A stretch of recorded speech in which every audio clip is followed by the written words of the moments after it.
I spent quite a while on the streets, and I was on heroin, and heroin was my best friend. It was my lover. It was the only thing I cared about. And I spent from daylight to nighttime hustling to get money to support my habit.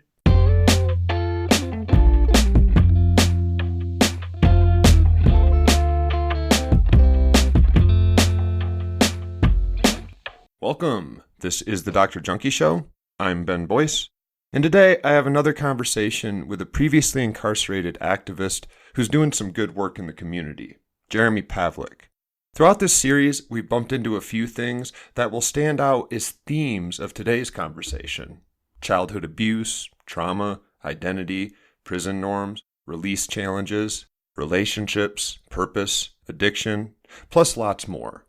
Jeremy was released in 2014, around 10 years ago, as of this recording, and around 10 years after I was released. This gave us some interesting perspective when talking about some of the recent updated programs in Colorado for people re-entering the community, programs both Jeremy and I really could have used back in the day when we both wound up going back to prison after release. Anyway, with that, here's Jeremy Pavlik. Tell me about Jeremy. How did he grow up? Where did he grow up? And anything you think is pertinent in early childhood that you remember that might help us understand a little bit more of why your life went the way it went later on. I was born in Norfolk, Nebraska, child of divorced parents, power dynamic there. Mom not really letting me around my biological father. Stepdad kind of stepped in and became my dad. We moved to Arizona when I was real young for my parents' health reasons, the climate, I guess. So there's a lot of abuse growing up. My stepdad was a real angry dude, and, he took out his frustrations on me.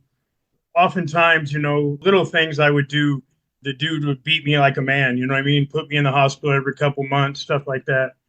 Do you remember a general age that this started? I'm pretty sure it started early on, around like 5 or 6. He came into the picture when I was 3, so I'm pretty sure the honeymoon wore off around when I was 5 or 6. Yeah, so And we're talking, just to make sure we're on track as we go, we're talking pretty early life. This isn't something that showed up mid or late teens. This is more of your early memories are sort of punctuated by this sort of treatment. Yeah, absolutely. And I mean, we live in a different culture now, but back then I just kind of had the belief that that's just what happened to kids because family members knew what was going on. I mean, they used to test for scoliosis in schools, and you'd have to take your shirt off and they look at your spine. And one time they did that, and I had bruises all over, and they ended up calling CPS. I gave them one story. My mom gave them a different story. CPS came to the house. My mom admitted that he abused me, and we never saw or heard from the CPS worker ever again. And so I kind of grew up not knowing, what safety was, what that feeling of family was, and that home was supposed to be a safe place. And these two people that were looking out for me were supposed to be the ones who were keeping me safe, who were supposed to be loving me, who was doing the absolute opposite. That carried on into my teenage years, and I never really fit in anywhere. I had problems with relationships. I had some close friends, but I was always looking for ways to forget about what was going on at home. And then I discovered, alcohol and drugs. And alcohol and drugs, helped me escape from it and forget about what was going on at home for, a brief period of time. And everybody always says that, it doesn't take the problem away. The problem's still there when you come down or you sober up. But I never planned on coming down or sobering up. I never. I can relate. Can you flag the age too as we're going by? And if you remember, like how that world opened up to you? Because a lot of times for us younger people that dabble in that stuff, it's not as easy as, media sometimes makes it out to be. We either have to have certain friends that can get access to those chemicals or some story that leads us further down the road into a deeper path. Well, the alcohol, it was always around. The parents would throw get-togethers and everything, and there was a bar in the house. I was on my own. It wasn't with friends or anything like that. And it was probably around 14 or 15 that I tried drinking for the first time. I'd sneak some in a glass from the bar, and I'd go into my room and I'd drink it, and it was just an unbelievable feeling. It made me feel good. It almost made me feel joy that I never experienced normally. Maybe you relate to this because it seems to sum up what you're saying. This moment where I kind of said to myself, wait, There are people out in the world, a lot of them that get to feel something like this all the time. Holy shit. And that is the reason that, like you said earlier, I made the same decision. I just won't ever come down, whatever. I mean, I didn't understand biochemistry and neurology or any of that stuff, but I said I'll just Yeah. stay under this state because it's so much more worth it. And I had had this realization that, like, this is actually a lot more normal than what I was told alcohol was going to do to me. I just feel like a normal person all of a sudden. Yeah, well, and that is the case because as kids, we pictured drug addicts like literally in the gutter outside. It wasn't what it was hyped up to be. Well, for me, early on. So alcohol was the first thing that I discovered, and it was from around the house. And I had friends who older brothers smoked weed and stuff, and I'd heard about it and everything. And a friend would steal some from an older sibling or something, and then we would smoke it. And then I discovered weed, and I tried to stay wrapped up in that blanket of intoxication as much as I possibly could. I was horrible at school. I just didn't want to be there. I didn't do well in the classroom setting. I was always the class clown, and making people laugh around me and people accepting me and was more important to me than paying attention or anything, because I didn't have that acceptance at home. I didn't have that closeness. So anywhere that I could find any source or any semblance of family, I was trying to get. As I got older, 16, 17, I started being around different people, probably not the best people, and meth came into the picture. And this is back when meth was like real meth, stuff that really kept you up for days. And at 16 or 17, running away from home, bouncing from someone's house to someone's house. And I think I was reaching out, trying to get attention, trying to get my parents to show that they gave it a shit. The first time I ran away, my dad changed the locks on the doors, and I think I was 16 at the time. And I We're ended going up to in hit on this a juvie. couple times today, Jeremy, but I think we just ran into something that may become a theme of this is that you and I are old school compared to a lot of the other people that we are both working with now that are getting out of prison right now and whose prison experience was in the last 5 years. And we're going to note along the way that some shit has changed. And as much as it's brutal, the story you're describing, it was kind of a different time, and my cultural norm was that at 18, you're probably leaving anyway, so, good riddance, why would you stick around? And that sounds harsh now, and the same with the locks. Our parents were the sort that, like, said, if you leave, sometimes what you need is to be shown tough love. If you get caught smoking one cigarette, make the kid smoke a whole pack type stuff that the kids Absolutely. today hear, and they're like, what? This isn't to defend any of that behavior. There's a reason we act a little different culturally nowadays, and we've evolved, but we both are from a world where those stories are a lot more.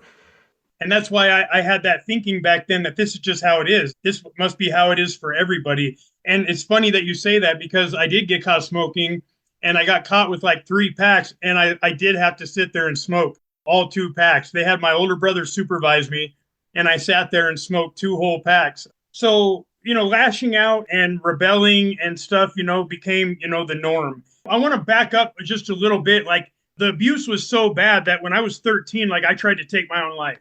I didn't know methods of doing it. I didn't know the proper way to do it. And I don't know if I was just reaching out, crying out for help, but I know that I wanted everything to end. I would go to sleep at night and I would pray that whatever God was up there would take me in my sleep, would just not let me have to endure this anymore.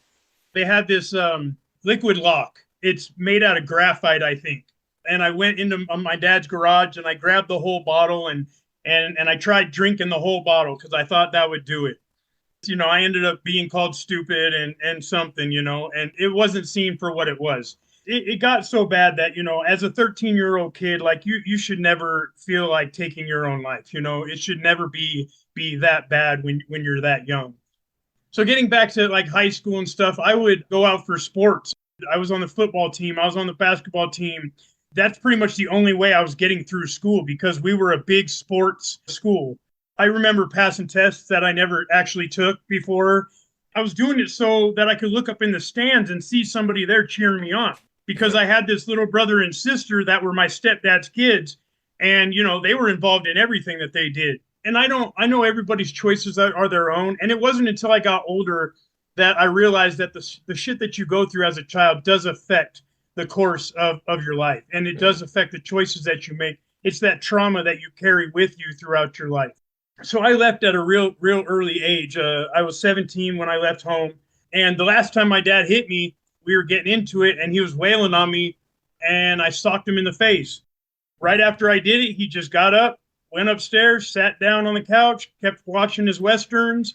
And that was the last time he ever hit me. And maybe in his fucked up mind, like that's when I became a man. On the heels of what you just said too about your childhood experience shaping you inevitably, and that realization for most of us is the key to in the permission to start doing something about that trauma. And how do you come to a different decision tomorrow in the same set of facts today? You got to have learned something or come to understand something in the meantime that says, oh, I don't want to choose that way anymore. I want to choose that way. And we're all kind of screwed. None of us we don't get to choose who our parents are and what sorts of struggles we face. You learned along the way, oh, violence sometimes will end if you use violence to end the violence. So there you go, effective tool. And that's how you be a man. These are trends and themes and lessons, life lessons that echo with a lot of what all of our friends talk about. That's what a lot of us learn, both from culture and from our immediate local loved ones in our family. Yeah. And the thing is he wasn't just violent, he like condoned violence too. My older brother, by no doing of his own, came out when I was in 10th grade. And I had known, everybody had known. Do you remember the year? Just because it seems like a lot of this is, we're probably about to run into another slight cultural difference related to 94. Time. 94. About okay. 94. Yeah. So there was definitely a lot of movement from, say, the 60s and 70s, but the 90s were still not very kind to anybody that was LGBTQ. No. I think they found some stuff that indicated that I was upstairs and he was talking shit, and, I'm always looking for his approval. So I'm talking shit right along with him, and he's like, you won't do anything. You're not going to do anything. And so I went downstairs and it's one of my biggest regrets that I have in my life, because I love my older brother a lot. And I haven't talked to him in like 25 years, but I went downstairs in the basement and I socked him. It was over that situation. He wasn't just violent. Like, he looked for it in me and encouraged me to be that way also, which is, one of the reasons that I handle situations with violence, as I got older. I ended up dropping out my junior year. It was in 95. And I was just bouncing around. I was getting in trouble. I ended up in jail, in and out of jail. Were the charges always petty at first? Do you remember what your first criminal charges were? Well, my very first one was actually when I was a sophomore in high school. I was in world geography, and I was talking to this girl. What's funny is her grandma ended up being my probation officer over this incident. And my geography teacher, he told me, he said, "Hey, do you want to stop talking?" And I just told him, it was just joking around. I said, "Do you want me to shoot you?" And another different culture, different time period, Yeah, right on today the cusp. You say that. Yep, Yeah, right today right you on the say cusp. that you're probably, you're doing some serious time, But he sent me to the principal's office, and by the time I got there, there was a uniform and a sergeant waiting for me there, and they walked me out of the school, and all these girls that I know are crying, and I felt tough, like honest, to be honest. And there's only two ways. And We've encountered this a few times too. My first arrest was junior year, and I was also shame walked through the school. And what you're saying right there, I remember doing my best to feel tough, because I have two choices in this situation. I'm completely ashamed, dehumanized, woe is me, everybody should think I'm a piece of shit forever, or Bonnie and Clyde, Donald Trump, I'm an outlaw, fuck this, I don't follow the rules, and these motherfuckers it ain't shit to me. You almost are, especially as a kid. Which of us is going to choose the I'm ashamed in a culture like ours? We're almost incentivized. And I had noticed, you might echo this too, that sort of paved my way forward when I thought of who I was in criminality and how I dealt with the police and what I thought about the law. The second I was arrested, for me it was just for pot. I was like, well, if this is what the game is, then I know which side of it I'm on, and fuck it. And it really shaped my life course. And that did, it set the tone. You know what I mean? Even though there was worry and fear, part of it made me feel good. And like you said, it did. It shaped, my feelings towards law enforcement and my middle finger to the man. And most of my behavior and my decisions, from then on was like, I don't care. I've been to jail now. I've been to juvie. It wasn't shit. Like, I don't care if I go back. From then on, it was different stuff. Like, fights at a bar or drugs or stealing or whatever. It was just lots of different things that happened from then on as I got older. I ended up leaving the town that I went to high school in, and this is a few years later. My brother was down in Tempe, Arizona, going to ASU, and I went down to live with him for a little while. And the drinking just got bad. He was a big partier, and the drinking got bad. And from there, I managed to stay out of jail when I was down there in the Phoenix area. I hopped in a van with a bunch of hippies and hit the road for a little while. We went out to California, down to Tijuana, get some Quaaludes, and went up Highway 1 in California. And eventually, I made my way back to Colorado Springs.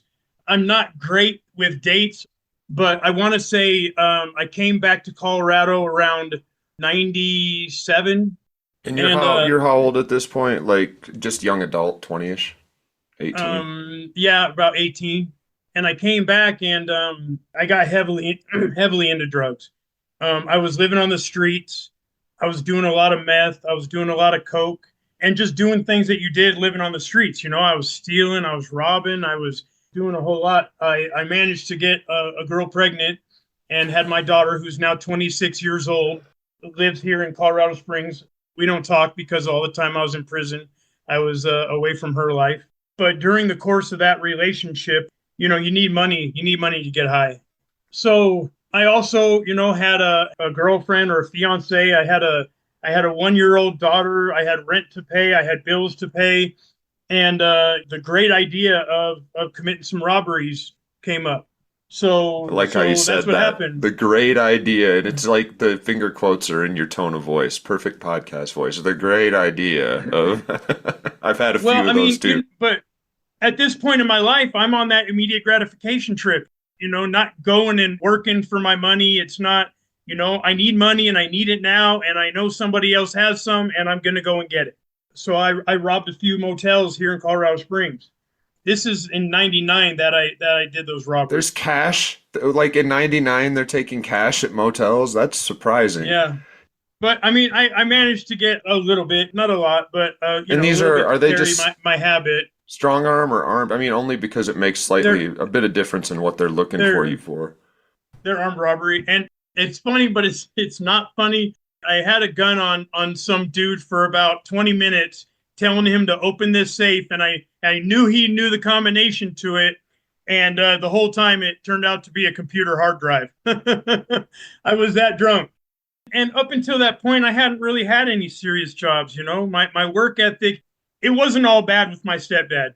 He did teach me how to work for your money. He did teach me how to work on vehicles, everything about the outdoors and everything like that. It wasn't, I want to put that in there too, that it wasn't always bad.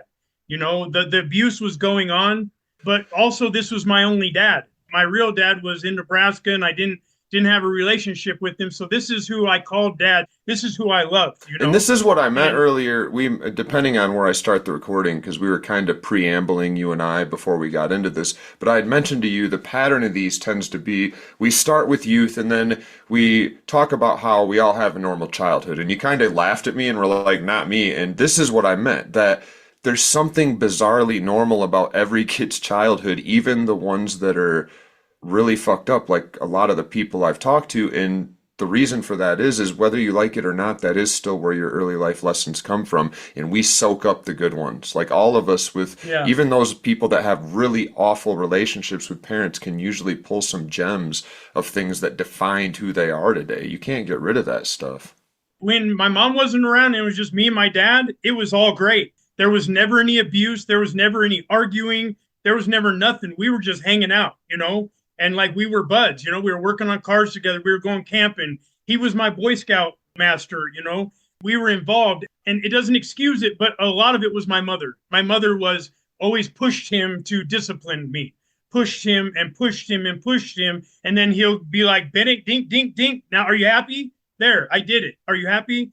And he would always apologize. The next day, he would always come and apologize. And at first, I would accept the apologies. And after a while, I just, it was just in one ear and out the other.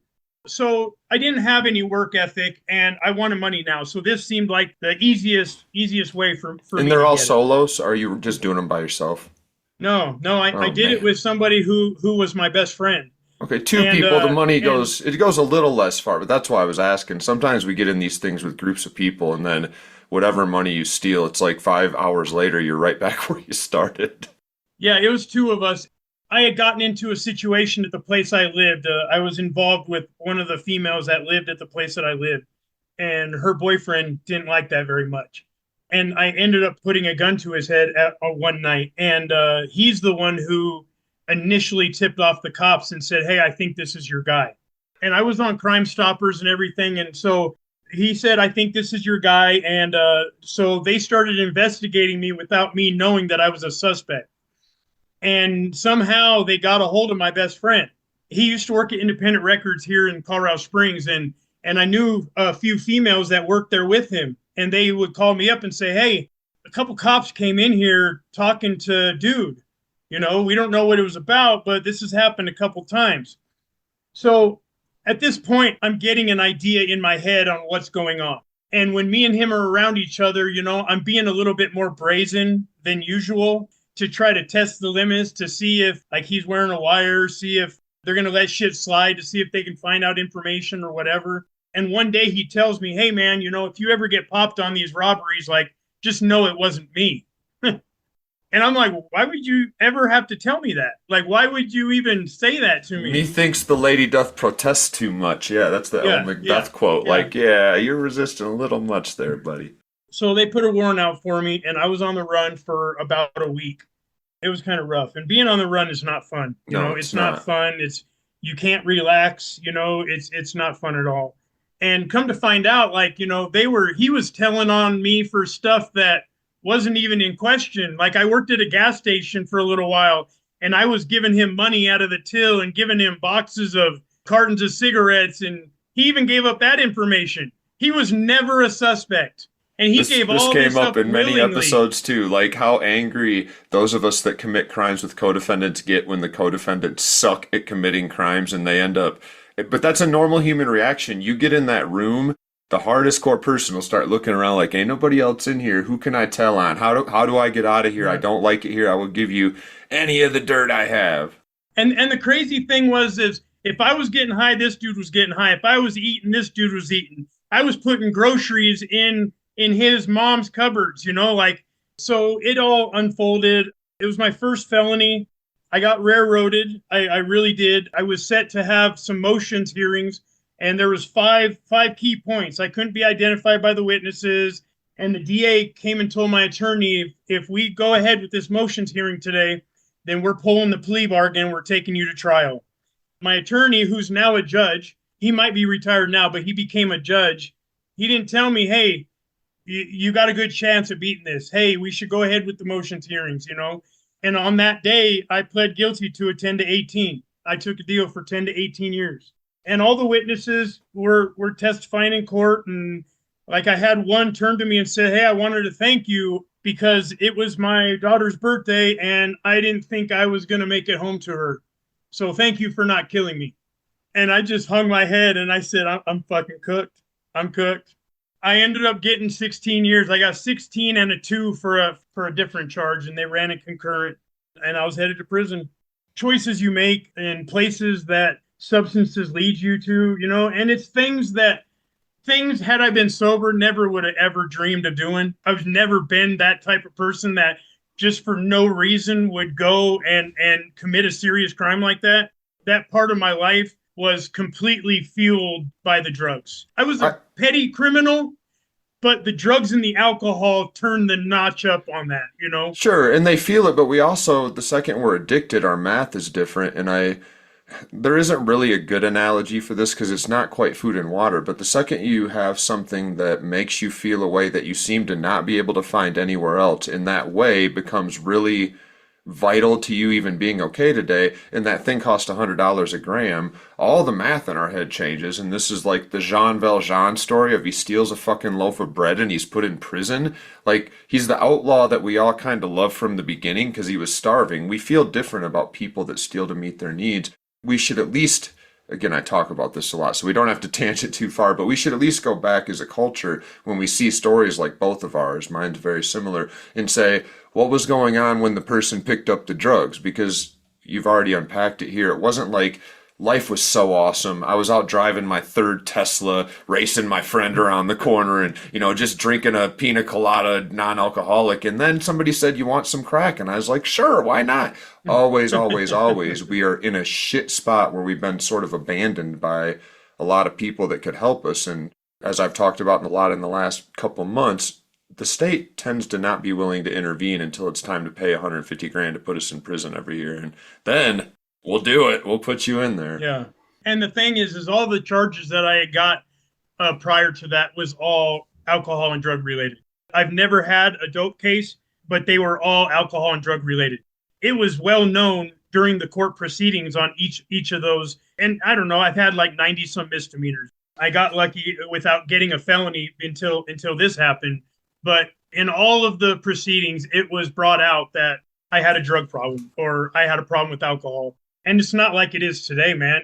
Like from back then, the recovery wasn't as big as it is now. And there wasn't all these different organizations and agencies and people helping people that are struggling. And so the court never thought to, hey, let's put this dude in treatment. Let's try to help him with this. And I'm not saying it's the court's fault, but I'm just it's the saying, systems that the court represents fault, because you got 10 years, 10 to, what'd you say, 10 to 16, 10 to 18? Yeah, you got that much time with this kid. He's basically a kid right now. You got that much time before he turns into an adult and is released. What do we want to do in the meantime? And that's where it should be the court's prerogative, but it's not. And you can't blame it on the courts, only because if some judges stepped up and tried to build this system themselves, they're either not going to have that authority for very long, or they'll just be kicked off the bench. You got to have the system in place. And culturally, we still to this day don't think of addiction. The best we give it is like, well, it's a disease, but you're still an immoral, untrustworthy asshole when you're addicted.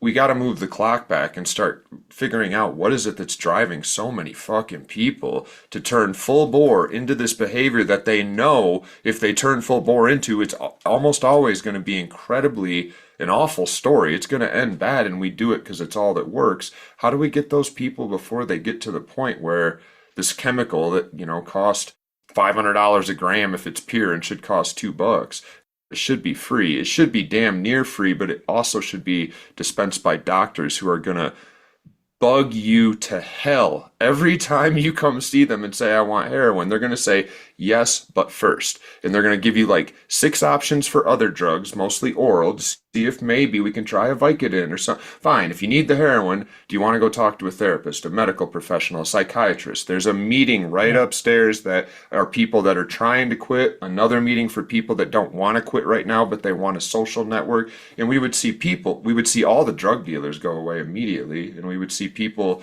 stuck in social networks where the very thing that's driving us to use problematically is suddenly addressed. We've got friends that are just like us, same struggles, they care about us, we're sitting in group. This tangent is complete, but your story, once again, resonates with me because I had the same thing, where I look back and I'm like, by the time we get to prison, they've already lost us, and then they don't. I got 0 treatment in prison. 0. Yeah. There was a 12-step program run by the incarcerated people if I wanted to go, but it was so religious. It was twisted kind of like this weird culty version of Christianity I wasn't familiar with, so I just never felt comfortable there. But there was nothing other than that. Yeah. And when I was in the joint, they had little meetings like that too, but to me, it seemed like it was more of a gathering for the Wiccans or the LGBTQ community, to come and use that time to hang out or whatever. And I never got treatment my whole 16 years either. But the thing is when all this stuff was going on, I didn't even know recovery was a thing. I didn't even know it existed. I didn't know that there was another option. I thought that I was addicted. These drugs had taken over my life, and that's just how it is. And I was just going to keep going until I just wasn't here no more. This is a problem with media that's come up a lot too. How did we both know that? Well, because just like we knew a lot about prison before we ever went, we've consumed hundreds or thousands of hours of truth awesome explosion level, great actors, truth about addiction, about mental illness, about prison, and almost all of it is hyper exaggerated, stereotypical bullshit. But where are you going to balance that out with as a 17-year-old? The only story we learn is these chemicals are addictive, they're unescapable, and once you're trapped, you're trapped, so just get used to living as a piece of shit. And it's wild to now we're headed this way. We've got to touch on what happened to you in prison that seemed to change your mind. Something has changed even recently with the system that is giving those judges we just sort of yelled at a few minutes ago that we wish could do better. They actually are able to utilize resources that you and I are still. I'm mind blown by these dudes. You know Jordan, right? Jordan Yeah. Morris. I think he wasn't in our group. He couldn't make it, but he's one of many people now. I see him every week. Ah, okay. These peer recovery centers that Megan and I walked into his last week, and they're going out into the community and bringing other people in to do what we were talking about, have these social connections. What was it with you in prison? You've kind of hinted it didn't go real great, considering you got 10 to 18 and you did 16. Yeah. That means the Jeremy that entered prison must have been quite a bit different than the Jeremy that eventually walked out. Well, and you hit it on the head. It's like there was no treatment in prison. It was the school of hard knocks. I went to prison, I handled my business right away. I drew the attention of some folks, and I ended up hanging out with people that, I probably shouldn't have been hanging out with if I wanted to get out as early as I could get out. And during the course of prison, I did all the wrong things. I ended up marrying a guard. I was, doing nothing but getting tattoos. I'm sorry. You don't get to rush by that one. I ended up marrying a guard. Yeah. Who was an active, still working? Yeah. This is a story that she doesn't work there now. So Denise used to be a warden. Her daughter worked at CSP when I was sent to CSP. I was in CSP for 5.5 years because I got caught with a couple blades at Ordway. There's some people that just can't see people in cages. That's just how it is. They get that job and they can't stop seeing human beings as human beings. Aw, I love it when I hear. I agree with you. It's weird to be in prison, but it is always so refreshing. You can almost see it in their eyes, and there's a lot of people in there that'll take advantage of it. But you can tell when a CO is just behaving differently towards you than the norm. Well, and the thing is I never asked her to bring me in anything. She never offered. It was never anything like that. Like, we genuinely fell for each other. But getting back to running with the wrong crowd, sorry about that. Sorry. There is a brotherhood in prison, but the thing is somebody could just not like you on another yard, and then they just start running their mouth about you, and then eventually it gets to someone else, and you got the people that you're cool with that they'll always have respect for you, always have respect for them. I just started seeing shit for how it really was. I didn't like it. I didn't like what was going on. I didn't like how it was just okay for people to burn other people down. And it was bad. This culture is just so bad. And the person I had became in prison, it scared me. It scared me to the point where I used to do this thing. And I think I mentioned this to you before, but every Sunday I would kick my cellie out of my cell, and I'd put the cover over my window, and I'd watch this show called Extreme Makeover Home Edition. Because if you watch this show and you don't get emotional, then you're dead inside. And I did this to make sure that there was still something left in here of me. I wanted to make sure that prison hadn't completely changed who I was. And I did that to make sure that I would still be okay when I did eventually get out. And I started seeing a psychologist when I was in prison, and they started talking about trauma. They started talking about trauma, and they started talking about the effects that trauma has on the decisions you make and pointing you in a direction in life. And I had always been told that I was always going to have to unwrap and heal from what happened to me when I was growing up. And I always told them that happened in the past. Like, I don't care. I don't even think about it. It's not a big deal. But the more I started learning about it, the more I started seeing the correlation between what had happened to me, the person that it had changed me into, and the person that I was then.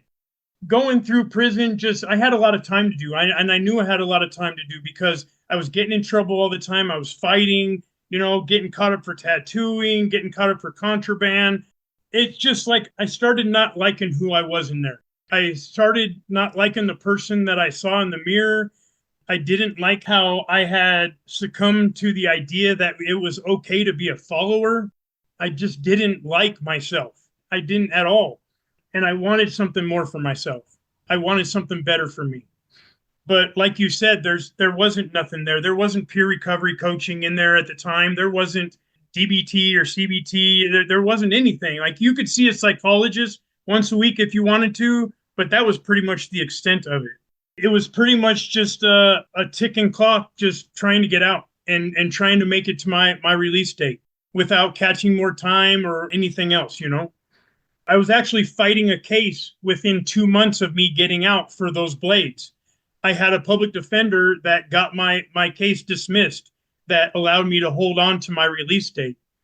I don't think Funny, people always know that sometimes when you're in prison, it doesn't take like a murder to get charged with new crimes. So a lot of people go to prison for 5 years and end up doing 12 because they get caught with weapons or something else that actually big piles of drugs gets them charged with new crimes. yeah.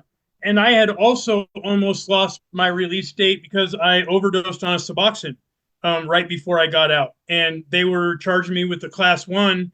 They were talking about the internal possession thing. But I knew the hearings dude. I used to be his porter a few years back from this. And I told him, I said, listen, man, I can't lose my date. And he said, well, you're going to have to find something that I can dismiss it over. And so it ended up being that they took my piss out of the catheter to test it. And you know, and I know that in prison, they give you the option to take a piss test or not. You can either get a class one or you can take the piss test and chance getting internal possession or whatever, you know, and still getting a class one. So they ended up throwing out my write up and I ended up keeping my date. So prison had done something to me also, you know, done something to my mental, had done something, you know, to how I seen the world, how I trusted people, how I lived on respect and how I expected respect and all that. It had changed a lot of me. And so when I got out, I didn't have no family here no more. I didn't have nobody after 15 and a half years. I had nobody left here. So I had to parole to the homeless shelter. And it was 2 weeks before I was sticking needles in my arm again. And I didn't have support. You know, they didn't have what they have now. You get out now, go to orientation, and there's 15 organizations sitting there saying, here, let us help you. That just wasn't the case. I ended up going back on a 6 month turnaround, you know, during that 5 years of parole. Was that for a drug? Yeah. Because Yeah, that's not a thing anymore either, is what I've heard. It's really hard to get violated now. No, it was because I was using. That's what it was. It was because I was using. I didn't take one single UA when I was on parole. The whole time I was on parole. You just knew better, or they didn't give them to you? No, they would tell me, but I Okay, I wouldn't go and you do knew it. better, Yeah. right? Yeah. And I also had a PO who made the mistake in the beginning that said, if you're always honest to me, I'll always believe you. And so I would always tell him, hey, I'm hot. Well, I had went MIA for a few months and I was real bad on heroin, real bad on meth. And I showed up one day and they took one look at me and they're like, we got to save your life. I'm sure that's not what they were thinking, but to me, that's what happened. Yeah, and again, we're back to part of the reason why there wasn't as many services. Save your life back then meant, well, we better lock him back up. There wasn't 8 rehabs that were just waiting to take somebody that had no money and was on parole and using drugs again. That you're probably going back to prison. Yeah. So I got back out and it was pretty much the same thing. I was on the streets. I had no direction. I spent quite a while on the streets and I was on heroin and heroin was that was my best friend. It was my lover. It was the only thing I cared about. And I spent from daylight to nighttime hustling to get money to support my habit. Heroin was my drug of choice. I was addicted to everything though, you know, anything and everything. I overdosed 6 times. That's the truth of it. I overdosed 6 times and I was brought back 6 times with Narcan. 2 of them were medically, you know, by ambulance. And then the other 4 were by people that I was around. Because I carried Narcan with me everywhere that I went. And I'm a big advocate for naloxone. Prior to my last overdose, I had met my now wife, and she already had 3 years clean from heroin. She saw past all the bullshit. She saw past, you know, the addiction. She saw past everything, and she saw me. And she was a support for me. And while I was out there on the streets, I don't want to say that I took advantage of her, but she helped me out a lot. And she never stopped believing in me. It was coming up Christmas time. And, I didn't have a pot to piss in, but I still asked her, I said, what do you want for Christmas? And she had already gotten her son back and she was doing good. And, and I think because she had been through it and she'd been through recovery, that she was able to see the person that was underneath the shell of what I was, at this point. And she told me, she said, I want you to get clean. I'm sorry. I every time I tell this part of the story, I always get a little bit emotional. But she told me, she said, I want you to get clean. I didn't immediately get clean. And it was like a month later, I had my last overdose. Well, I came to and I looked around and I realized that that's not what I wanted my life to stand for. It's not what I wanted to be remembered by. And with her help, I checked myself into detox and I started working on myself. And this is when, just generally, 2005, 10, 15, something like 2020. that. 2020. Okay, so we're only 5 years, going on 5 years out here. Going on 5 years, yep. I used Suboxone. Suboxone saved my life. I could not get clean. I would not go through the sickness. I had done it a few times before with jail or whatever, and I just could not do it.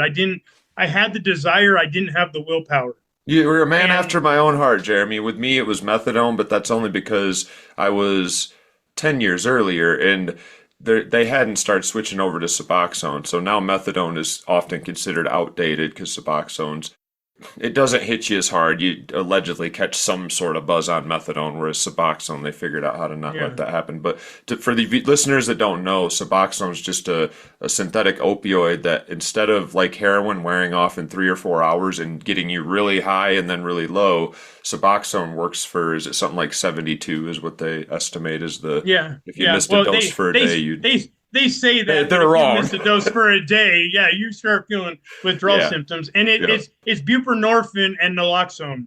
Like methadone doesn't have a blocker in it. Suboxone has the opioid blocker. So you can't use. And I remember back in the day, I used to know a bunch of my homeboys that were on methadone so that they could keep using heroin and not get sick. Yeah, I was one of them. Yeah. So Suboxone saved my life.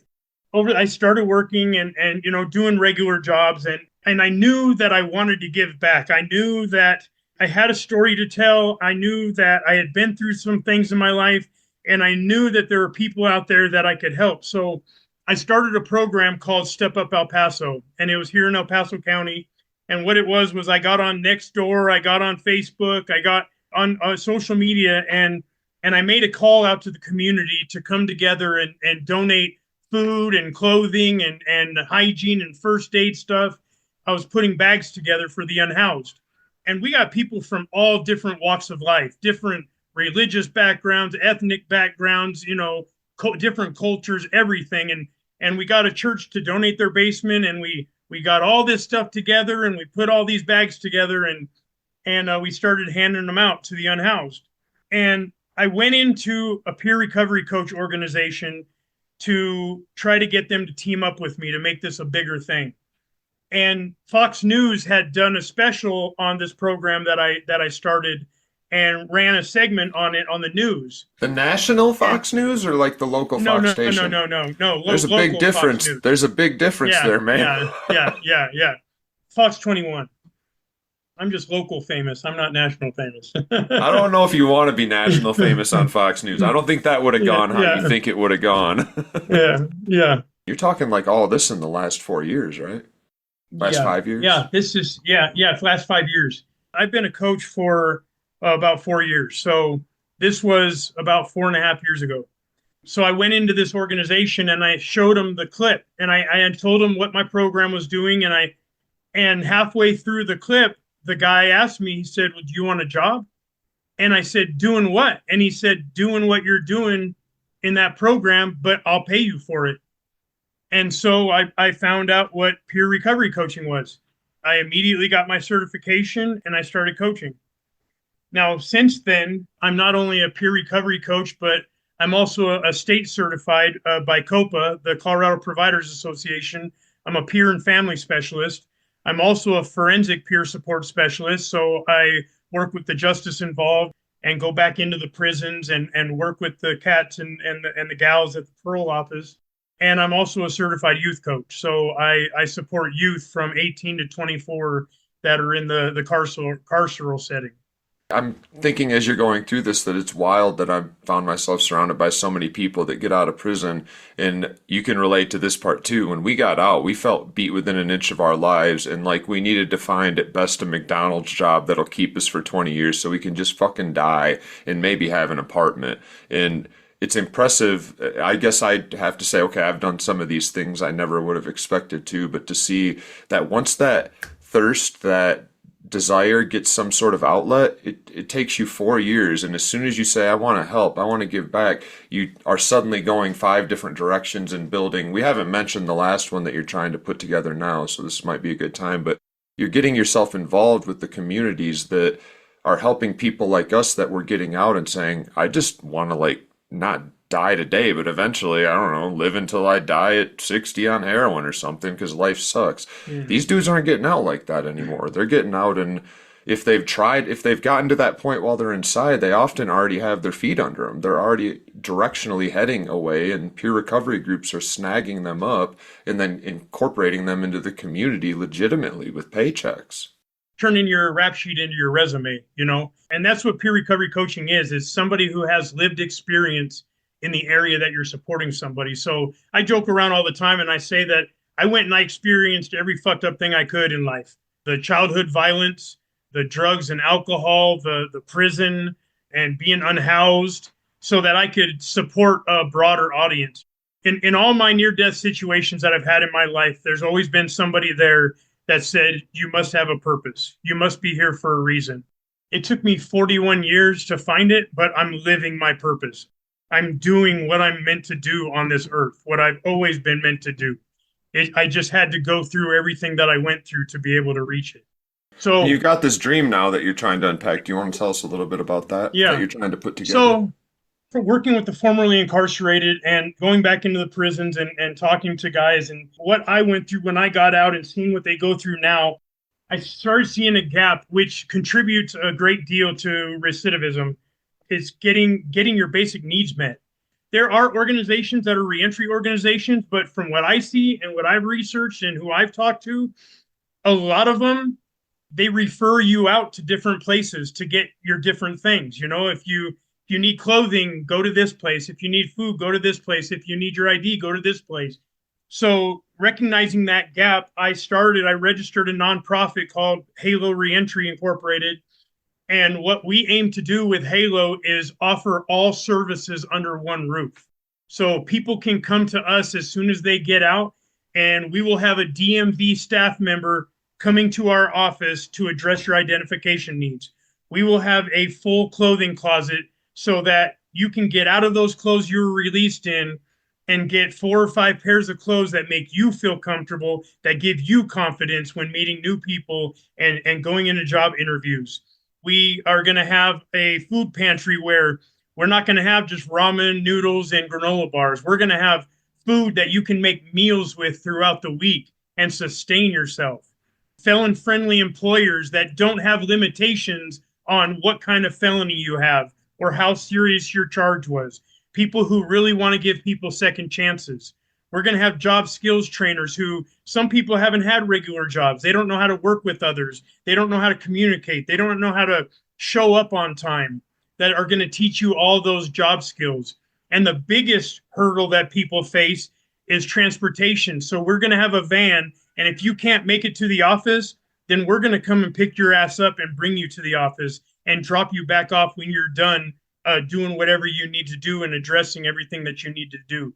Because how can you focus on things like stop using drugs? How can you focus on things like addressing your mental health if your basic needs aren't met?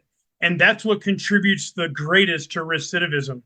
Not having those basic needs met. There's a thing called Maslow's hierarchy of needs. It's the model of getting your basic needs met so that you can focus on the bigger things that you need to focus on.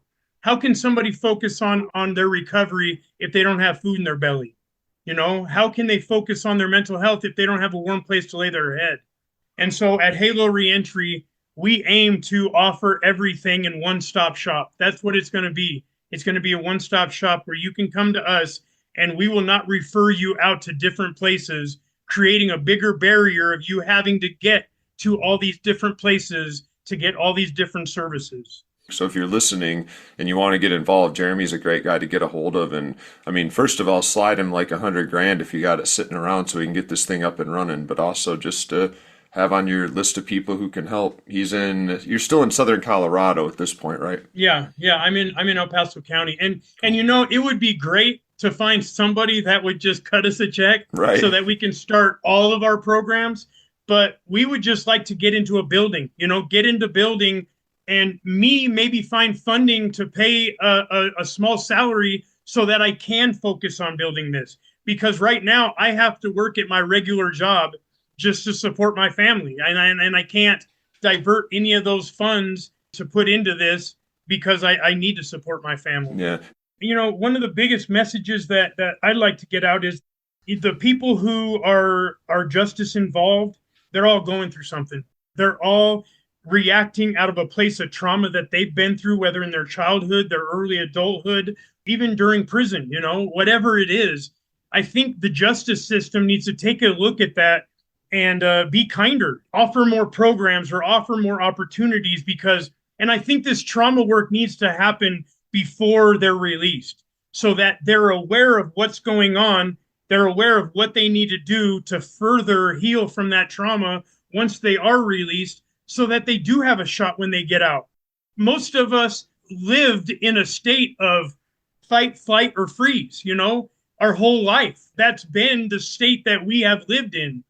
And until they can get out of that state, then it's going to be the same thing. They're going to keep going back. They're going to keep running back to drugs and alcohol. They're going to keep going back to prison. And until we start healing from the trauma that we've been through in our life, it's just going to be the same story over and over. That was Jeremy Pavlik, and you can find his contact info in the episode description. I'm not sure if I'll keep this series going or if maybe it's time to talk about something else. So if you're a listener who's interested in hearing about something specific, reach out and let me know. I plan to revisit Kratom in the next few months, along with episodes on religion and religious trauma, and I'll take another stab at free will. So stay tuned for that. In the meantime, love yourselves and the addicted people in your life. I'm Ben Boyce.